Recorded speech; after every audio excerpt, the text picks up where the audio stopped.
Selamat datang di kisah penuh misteri dan keajaiban. Di balik kedamaian Laut Selatan yang memesona, tersimpan sebuah kisah pertempuran dahsyat antara dua kekuatan besar. Sunan Kalijaga, sang wali bijaksana, dan Nyi Roro Kidul, penguasa gaib lautan. Apa yang memicu pertarungan mereka, dan bagaimana perjanjian gaib itu mampu mengubah nasib manusia dan alam selamanya? Temukan jawabannya dalam kisah penuh misteri yang terjalin di batas antara dunia nyata dan dunia gaib. Siapkan dirimu untuk perjalanan yang menegangkan dan penuh misteri ini. Tekan tombol subscribe dan aktifkan notifikasi untuk mendapatkan pembaruan terbaru.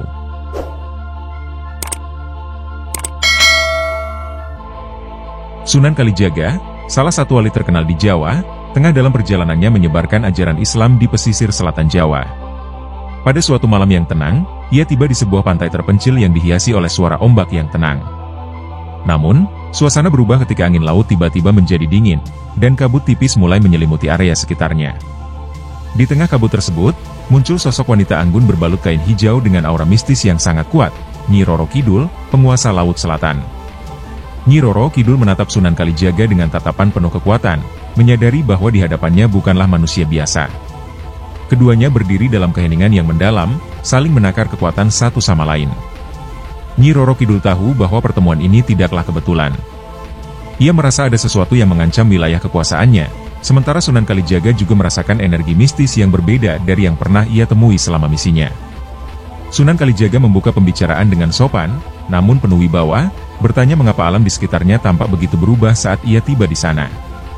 Nyi Roro Kidul, yang merasa terancam dengan kehadiran Sunan, menjawab dengan penuh ketegasan bahwa wilayah Laut Selatan adalah kerajaannya dan bahwa siapapun yang menginjakkan kaki di sana harus tunduk pada aturannya. Pertemuan ini pun menandai awal dari konflik besar yang akan terjadi. Pertemuan mereka tidak berakhir dengan damai. Meskipun Sunan Kalijaga berniat menyebarkan kedamaian dan ajaran Islam, Nyi Roro Kidul merasa keberadaannya mengganggu keseimbangan mistis di Laut Selatan. Ia merasa bahwa ajaran yang dibawa Sunan bisa menggoyahkan kekuasaan dan pengaruhnya atas rakyat Jawa, khususnya mereka yang masih setia pada kepercayaan kuno dan mistis. Nyi Roro Kidul menawarkan kompromi, meminta Sunan Kalijaga meninggalkan wilayah Laut Selatan dan tidak menyebarkan ajarannya di sana. Namun, Sunan Kalijaga dengan tenang menolak tawaran itu, menyatakan bahwa ajaran kebenaran tidak boleh dibatasi oleh kekuatan duniawi maupun mistis. Ketegangan di antara mereka semakin memuncak, masing-masing mempertahankan prinsipnya dengan kuat. Melihat sikap Sunan Kalijaga yang tak mau mundur, Nyi Roro Kidul pun merasa bahwa konfrontasi tak terhindarkan. Ia merasakan bahwa kekuatannya harus diuji untuk mempertahankan kedaulatan Laut Selatan. Sementara itu, Sunan Kalijaga tetap tenang, menyadari bahwa meski dirinya akan menghadapi salah satu penguasa mistis paling kuat di Jawa, ia tak gentar karena keyakinannya pada Tuhan Yang Maha Esa. Setelah pertemuan itu, Nyi Roro Kidul kembali ke istananya di dasar laut, merencanakan langkah berikutnya. Ia memanggil para pengikutnya, pasukan jin laut, dan makhluk-makhluk mistis lainnya untuk bersiap menghadapi Sunan Kalijaga. Sebagai Ratu Laut Selatan, ia memiliki kendali atas elemen air, badai, dan kekuatan gaib yang hanya dimiliki oleh sedikit entitas di dunia. Di sisi lain, Sunan Kalijaga tidak mempersiapkan pasukan seperti yang dilakukan Nyi Roro Kidul. Sebagai wali yang selalu mengandalkan kekuatan spiritual, ia memilih menghabiskan waktunya berdoa dan bertafakur, memohon bimbingan dari Allah. Ia yakin bahwa kekuatan doa dan niat baik akan membantunya dalam menghadapi apapun yang akan terjadi. Namun, Sunan juga menyadari bahwa ini bukan hanya tentang pertarungan fisik, tetapi juga pertempuran batin yang lebih dalam. Waktu terus berjalan, dan kabar tentang potensi pertempuran antara Sunan Kalijaga dan Nyi Roro Kidul mulai menyebar di kalangan masyarakat sekitar pesisir. Banyak yang merasa cemas, mengingat kekuatan besar yang dimiliki oleh penguasa Laut Selatan. Namun, sebagian lainnya percaya pada kekuatan spiritual Sunan Kalijaga yang dikenal mampu mengatasi berbagai rintangan selama perjalanannya menyebarkan ajaran Islam. Saat fajar menyingsing di hari yang telah ditentukan, Nyi Roro Kidul muncul kembali di tepi pantai dengan kekuatan yang lebih besar dari sebelumnya. Lautan di sekitarnya bergemuruh, seolah-olah merespons kehadirannya. Ombak tinggi memukul keras pantai, seakan bersiap menghancurkan siapapun yang berani menantangnya. Di balik kemarahan alam itu, Nyi Roro Kidul memandang Sunan Kalijaga yang sudah menunggunya dengan tenang di tepi pantai. Sunan Kalijaga berdiri tegak dengan tongkatnya, memandang lautan yang mengamuk di hadapannya. Ia tahu bahwa ini adalah ujian besar bagi dirinya, bukan hanya sebagai manusia biasa tetapi juga sebagai wali. Dengan keyakinan penuh, Sunan mulai melantunkan doa-doa yang mampu menenangkan badai dan menghentikan kekuatan gaib Nyi Roro Kidul. Namun, Nyi Roro Kidul tidak tinggal diam. Dengan satu gerakan tangannya, ombak yang lebih besar muncul, seolah ingin menenggelamkan seluruh pantai. Pertempuran antara kekuatan gaib dan kekuatan spiritual dimulai. Lautan terus bergolak, namun setiap kali ombak besar mendekati Sunan Kalijaga, ia berhasil menenangkannya dengan kekuatan doanya. Di sisi lain, Nyi Roro Kidul menggunakan segala daya yang ia miliki, namun semakin lama, ia mulai merasakan bahwa Sunan Kalijaga bukan lawan yang mudah untuk dikalahkan. Ketika kedua sosok tersebut berhadapan, bukan hanya pertempuran fisik yang terjadi, tetapi pertempuran gaib yang jauh lebih dahsyat. Nyi Roro Kidul memanggil badai laut dan jin-jin penjaga laut selatan untuk menyerang Sunan Kalijaga. Air laut tanpa hidup, membentuk makhluk-makhluk air raksasa yang diarahkan untuk menghancurkan sang wali. Di langit, petir menyambar, memberikan kesan bahwa alam mendukung Nyi Roro Kidul dalam pertarungan ini. Namun, Sunan Kalijaga dengan tenang menahan setiap serangan gaib itu. Ia menggunakan kekuatan spiritual yang telah ia kembangkan selama bertahun-tahun untuk menghadapi serangan tersebut. Doa-doanya membentuk perisai tak kasat mata yang mampu menghalau serangan-serangan gaib dari Laut Selatan. Setiap makhluk air yang mendekat, seketika lenyap begitu menyentuh perisai tersebut. Kekuatan batin Sunan Kalijaga semakin membuat Nyi Roro Kidul sadar bahwa ia berhadapan dengan seorang wali yang benar-benar kuat. Melihat serangannya gagal, Nyi Roro Kidul tidak menyerah. Ia meningkatkan kekuatannya, kali ini menggunakan inti kekuatan Laut Selatan, sebuah energi purba yang hanya ia sendiri yang bisa kendalikan. Ia memfokuskan seluruh energinya ke satu serangan pamungkas, berharap bisa memukul mundur Sunan Kalijaga untuk selamanya. Serangan pamungkas Nyi Roro Kidul menandai puncak dari kemarahannya. Laut yang tadinya bergolak semakin liar, seolah mematuhi perintah penguasanya. Ombak-ombak besar berubah menjadi pusaran air yang siap menelan apa saja, termasuk Sunan Kalijaga. Di tengah kegelapan dan badai yang semakin ganas, Nyi Roro Kidul berdiri di atas air dengan kekuatan yang berlipat ganda, memusatkan amarahnya dalam satu hantaman energi magis yang luar biasa besar. Ia yakin serangan kali ini akan menghabisi Sunan Kalijaga. Namun, Sunan Kalijaga tetap teguh di tempatnya. Ia merasakan energi dahsyat itu mendekat, tetapi tidak sedikit pun rasa gentar muncul dalam hatinya. Dengan kepercayaan penuh kepada Allah, Sunan mulai melafalkan zikir yang semakin intens. Setiap kalimat suci yang ia ucapkan membentuk lingkaran cahaya yang melindunginya dari serangan mistis. Ketika energi pamungkas Nyi Roro Kidul menghantam, ia terpantul oleh kekuatan spiritual Sunan yang murni. Bentrokan energi antara dua kekuatan tersebut mengguncang seluruh area pesisir. Menyadari serangannya tidak membuahkan hasil, Nyi Roro Kidul semakin frustrasi. Meski telah menggunakan sebagian besar kekuatannya, Sunan Kalijaga tetap berdiri kokoh. Laut yang ia kendalikan tidak mampu menaklukkan wali tersebut. Namun, dalam hati Nyi Roro Kidul, ia tidak ingin menyerah begitu saja. Pertarungan ini tidak hanya soal kekuasaan Laut Selatan, tetapi juga tentang harga diri sebagai penguasa alam gaib. Dengan rasa marah yang semakin membara, Nyi Roro Kidul memutuskan untuk memanggil kekuatan-kekuatan yang lebih dalam dari Laut Selatan, kekuatan-kekuatan yang jarang ia gunakan. Ia mulai mengerahkan kekuatan inti dari dasar samudra, meminta bantuan dari roh-roh purba yang bersemayam di bawah permukaan laut. Dengan sebuah mantra kuno, ia mengundang energi Laut Selatan yang telah ada sejak zaman dahulu kala untuk bergabung dalam pertempuran ini. Gelombang energi mistis baru muncul dari dasar laut. Air laut yang tenang mulai menyala dengan kilauan hijau, seolah-olah ada kehidupan lain yang bangkit dari dalam kegelapan. Makhluk-makhluk mistis mulai bermunculan, siap mengikuti perintah Nyi Roro Kidul. Dengan penuh keyakinan, Sang Ratu Laut Selatan mengarahkan serangan baru ini ke Sunan Kalijaga. Kali ini, serangan lebih terkoordinasi, lebih kuat, dan penuh dengan energi kuno yang belum pernah ia gunakan sebelumnya.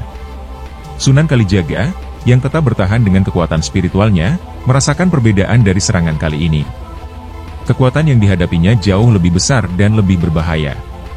Namun, ia tetap tidak goyah. Dengan penuh khusyuk, ia meningkatkan zikirnya, memanggil perlindungan ilahi. Cahaya yang mengelilinginya semakin terang, melindungi dirinya dari serangan roh-roh purba tersebut. Pertarungan menjadi semakin sengit, masing-masing pihak mengerahkan segala kekuatan yang mereka miliki. Meski bertahan dengan kekuatan doanya, Sunan Kalijaga menyadari bahwa untuk menghentikan Nyi Roro Kidul, ia harus mengambil langkah lebih dari sekadar bertahan. Kali ini, Sunan memutuskan untuk melakukan serangan balik, bukan dengan kekerasan, tetapi dengan kekuatan spiritual yang lebih tinggi. Ia melantunkan doa-doa yang lebih dalam, memohon perlindungan dan kekuatan dari Tuhan untuk menghentikan amarah Nyi Roro Kidul dan mengembalikan ketenangan di Laut Selatan.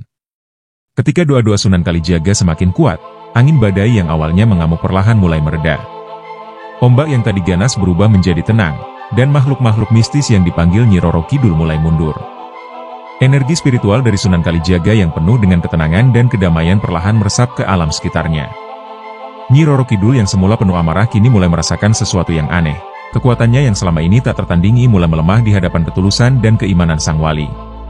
Namun, Nyi Roro Kidul belum menyerah. Meskipun tanda-tanda kekalahan mulai tampak, ia masih memiliki harga diri sebagai penguasa Laut Selatan. Dengan sisa kekuatannya, ia kembali menyerang Sunan Kalijaga, kali ini dengan keputusasaan.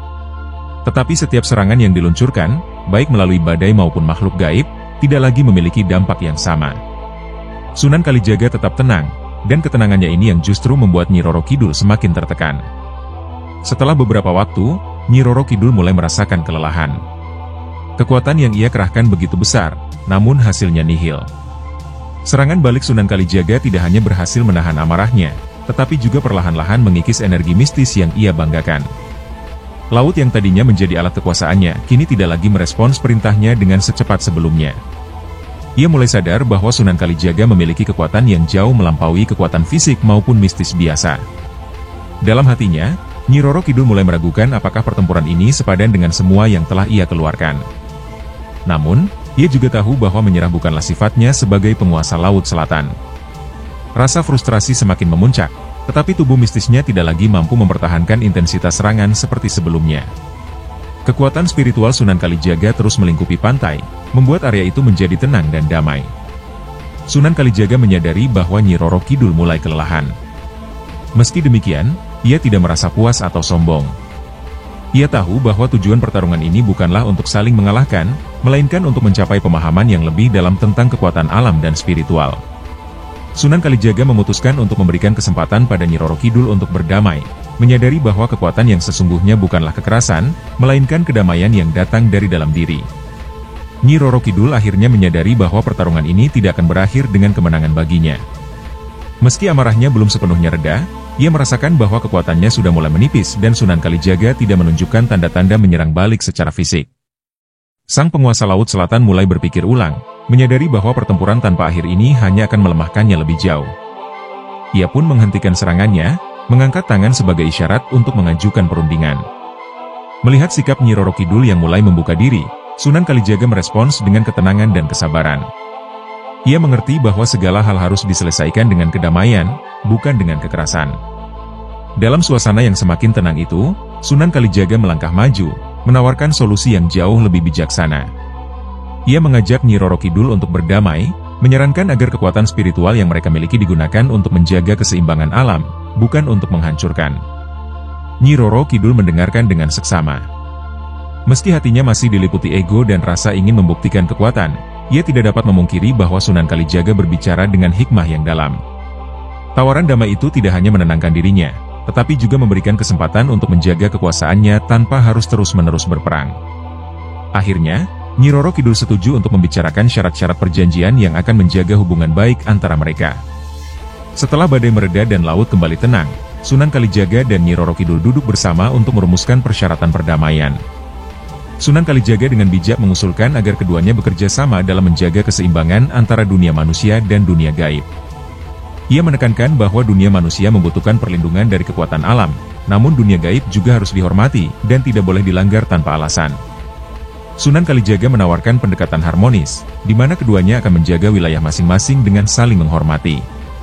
Nyi Roro Kidul mendengarkan dengan penuh perhatian. Sebagai penguasa Laut Selatan, ia memiliki tanggung jawab besar untuk menjaga kerajaannya. Ia setuju dengan gagasan Sunan Kalijaga, namun memberikan syarat bahwa manusia harus menghormati batas-batas wilayah laut yang menjadi kekuasaannya. Tidak boleh ada manusia yang mengganggu atau merusak alam Laut Selatan, dan jika batas ini dilanggar, Nyi Roro Kidul berhak mengambil tindakan sesuai dengan hukum alam gaib. Sunan Kalijaga setuju dengan persyaratan tersebut. Ia mengerti pentingnya menjaga keseimbangan alam dan berjanji bahwa ia akan menyampaikan kepada para pemimpin dan rakyat agar selalu menghormati Laut Selatan. Sebagai gantinya, Nyi Roro Kidul tidak akan lagi mencampuri urusan dunia manusia, kecuali jika manusia sendiri melanggar perjanjian tersebut. Dengan kesepakatan ini, perjanjian antara keduanya mulai terbentuk, menciptakan landasan bagi hubungan yang damai dan harmonis. Setelah kesepakatan tercapai, Nyi Roro Kidul memanggil roh-roh Laut Selatan sebagai saksi perjanjian tersebut. Dengan upacara sakral, ia mengucapkan sumpah yang mengikat kekuatan gaibnya untuk mematuhi perjanjian dengan Sunan Kalijaga. Dalam sumpah itu, Nyi Roro Kidul berjanji untuk tidak mengganggu manusia selama mereka menghormati batas-batas Laut Selatan. Namun, jika ada yang melanggar sumpah tersebut, ia berhak menggunakan kekuatannya untuk menjaga keseimbangan alam. Sunan Kalijaga juga mengucapkan sumpah di hadapan Tuhan, memastikan bahwa perjanjian ini akan dihormati oleh umat manusia. Ia bersumpah untuk terus menyebarkan ajaran Islam yang damai dan mengingatkan manusia agar tidak serakah dalam memanfaatkan kekayaan laut. Sunan Kalijaga juga menegaskan bahwa kekuatan spiritual harus digunakan untuk melindungi, bukan untuk menghancurkan. Dengan penuh rasa hormat, ia menyampaikan bahwa setiap makhluk, baik manusia maupun gaib, harus hidup berdampingan dengan damai. Setelah kedua belah pihak mengucapkan sumpah mereka, suasana di sekitar Laut Selatan berubah menjadi lebih tenang dan damai. Ombak yang tadinya bergolak kini berangsur-angsur kembali normal, seolah mengisyaratkan bahwa perjanjian tersebut telah diterima oleh alam. Nyi Roro Kidul, dengan aura kebesaran yang tetap memancar, mengucapkan salam perpisahan kepada Sunan Kalijaga. Meskipun mereka berasal dari dunia yang berbeda, keduanya kini terikat dalam sebuah perjanjian damai yang akan menjaga keseimbangan antara manusia dan alam gaib. Setelah perjanjian tersebut, Laut Selatan yang sebelumnya sering dipenuhi dengan badai dan gangguan mistis, mulai tenang. Masyarakat pesisir mulai merasakan perubahan yang signifikan. Tidak ada lagi cerita tentang kapal-kapal yang hilang secara misterius atau nelayan yang lenyap di tengah laut. Laut Selatan, yang sebelumnya dianggap berbahaya, kini menjadi sumber kehidupan yang lebih stabil bagi para nelayan. Mereka merasa aman untuk melaut, asalkan tetap menghormati perjanjian yang telah dibuat oleh Sunan Kalijaga dan Nyi Roro Kidul. Di sisi lain, Sunan Kalijaga terus menyebarkan pesan perdamaian dan keharmonisan. Ia berkeliling dari satu desa ke desa lainnya, mengingatkan umat manusia untuk selalu menjaga keseimbangan antara alam dan dunia gaib. Sunan mengajarkan bahwa setiap tindakan manusia, sekecil apapun, memiliki dampak terhadap alam di sekitarnya. Dengan kebijaksanaan yang mendalam, Sunan Kalijaga berhasil membangun kesadaran kolektif di kalangan masyarakat tentang pentingnya menjaga kelestarian Laut Selatan dan wilayah-wilayah alam lainnya. Sementara itu, Nyi Roro Kidul kembali ke kerajaannya di dasar Laut Selatan, menjaga wilayahnya dengan tenang. Meskipun ia tetap memiliki kekuatan yang dahsyat, ia tidak lagi menggunakan kekuatan tersebut untuk menghancurkan. Nyi Roro Kidul berperan sebagai pelindung alam laut, menjaga agar ekosistem di Laut Selatan tetap seimbang. Keharmonisan ini membawa kedamaian, tidak hanya di laut, tetapi juga di darat, menciptakan era baru di mana manusia dan alam hidup berdampingan tanpa gangguan. Meski perjanjian telah terbentuk, tidak semua manusia taat pada aturan yang disepakati. Beberapa orang yang tamak mencoba memanfaatkan Laut Selatan dengan cara yang tidak semestinya. Mereka merusak ekosistem laut, menambang pasir pantai secara berlebihan, dan bahkan berburu ikan dengan cara-cara yang melanggar adat. Tindakan ini perlahan-lahan mengguncang keseimbangan yang telah dijaga oleh Nyi Roro Kidul dan Sunan Kalijaga. Keadaan ini menjadi ujian besar bagi komitmen manusia terhadap perjanjian tersebut. Nyi Roro Kidul, yang telah berjanji untuk menjaga batasannya, merasa terganggu oleh tindakan manusia yang serakah. Namun, sesuai dengan perjanjian, ia tidak langsung menghukum mereka. Sebagai gantinya, ia mengirimkan tanda-tanda berupa ombak yang lebih besar dari biasanya, angin yang berhembus kencang, dan kilatan petir di cakrawala.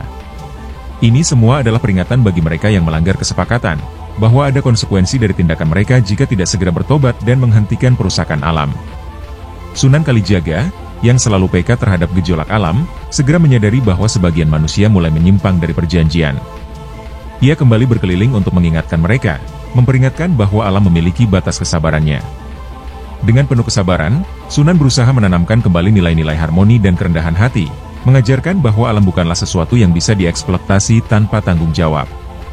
Namun, seiring berjalannya waktu, cobaan ini semakin berat, karena tidak semua manusia mudah mendengarkan.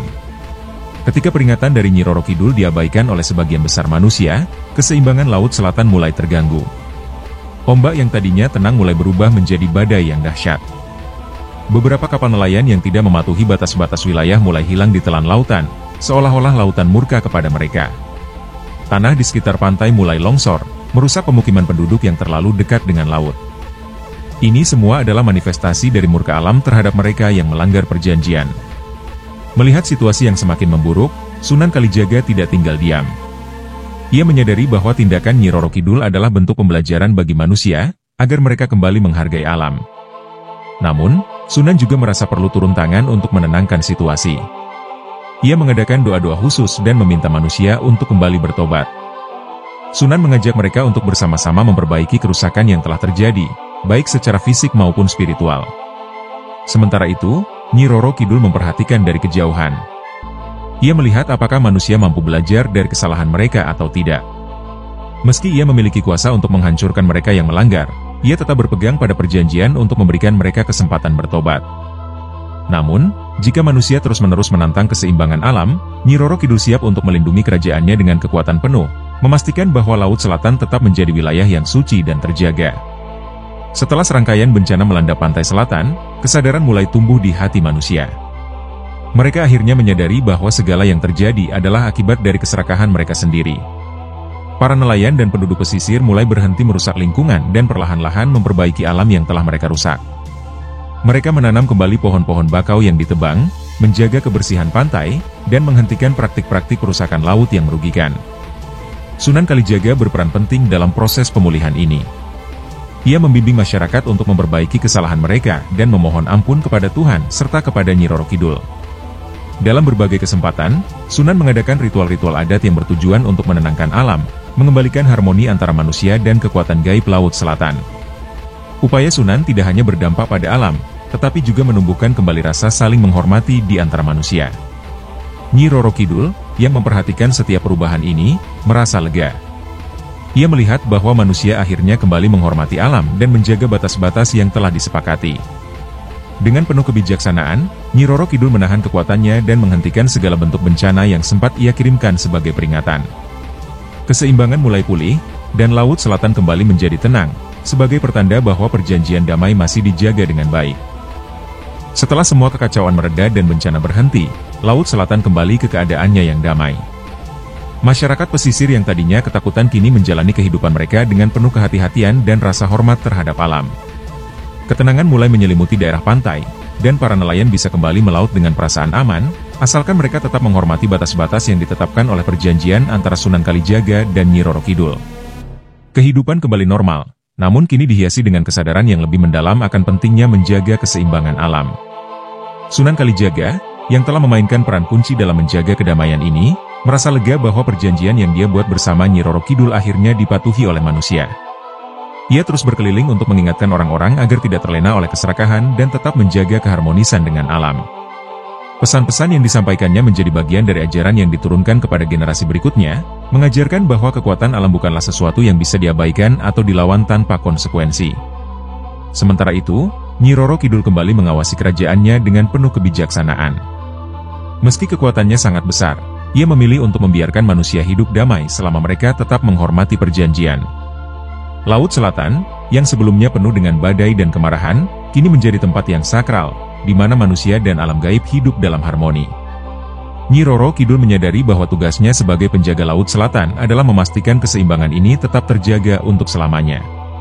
Dengan berjalannya waktu, cerita tentang pertempuran antara Sunan Kalijaga dan Nyi Roro Kidul menjadi legenda yang diceritakan dari generasi ke generasi. Kisah ini mengajarkan bahwa kekuatan gaib dan kekuatan manusia harus saling menghormati untuk menjaga keseimbangan alam semesta. Masyarakat Jawa, khususnya di daerah pesisir, selalu mengingat perjanjian ini sebagai pelajaran penting dalam kehidupan mereka.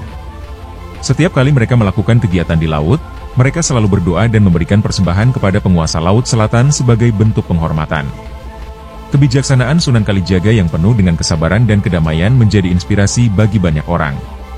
Ia bukan hanya seorang wali yang membawa ajaran agama, tetapi juga seorang tokoh yang memperjuangkan harmoni antara manusia dan alam. Ajaran-ajarannya tentang pentingnya menjaga keseimbangan antara dunia fisik dan dunia spiritual kini menjadi bagian dari kearifan lokal yang terus dipelihara oleh masyarakat Jawa. Sunan Kalijaga tetap dihormati sebagai sosok yang bijak dan visioner dalam menjaga keharmonisan tersebut. Di sisi lain, Nyi Roro Kidul tetap dihormati sebagai penguasa gaib yang melindungi Laut Selatan.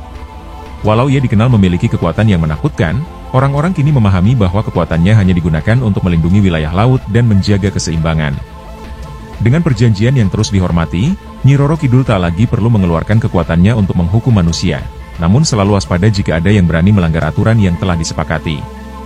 Generasi yang hidup setelah perjanjian antara Sunan Kalijaga dan Nyi Roro Kidul meneruskan nilai-nilai kearifan yang diwariskan oleh para leluhur mereka. Setiap tahun, masyarakat pesisir Jawa mengadakan upacara khusus di tepi Laut Selatan untuk menghormati Nyi Roro Kidul dan berterima kasih atas kedamaian yang mereka nikmati. Upacara ini bukan hanya bentuk penghormatan, tetapi juga pengingat bagi semua orang bahwa alam harus selalu dihargai dan dilindungi, serta bahwa perjanjian gaib ini bukan sekadar mitos, melainkan kenyataan yang hidup dalam kehidupan sehari-hari. Di tempat lain, Sunan Kalijaga dikenang sebagai salah satu tokoh besar yang membawa perubahan spiritual dan sosial dalam kehidupan masyarakat Jawa. Ajarannya tetap hidup di tengah masyarakat, menyatu dalam adat, budaya, dan agama yang dipraktikkan oleh berbagai kalangan. Banyak yang melihat Sunan Kalijaga sebagai perwujudan harmoni antara agama dan budaya, antara manusia dan alam. Kebijaksanaannya terus menjadi teladan bagi para pemimpin dan masyarakat umum. Dengan menjaga warisan perjanjian tersebut, manusia dan alam gaib terus hidup berdampingan dengan damai. Laut Selatan tetap menjadi wilayah yang sakral, dihormati oleh manusia dan dijaga oleh Nyi Roro Kidul. Keharmonisan ini menjadi simbol abadi bahwa perdamaian dan keseimbangan hanya bisa tercapai melalui saling pengertian, penghormatan, dan kerjasama yang baik.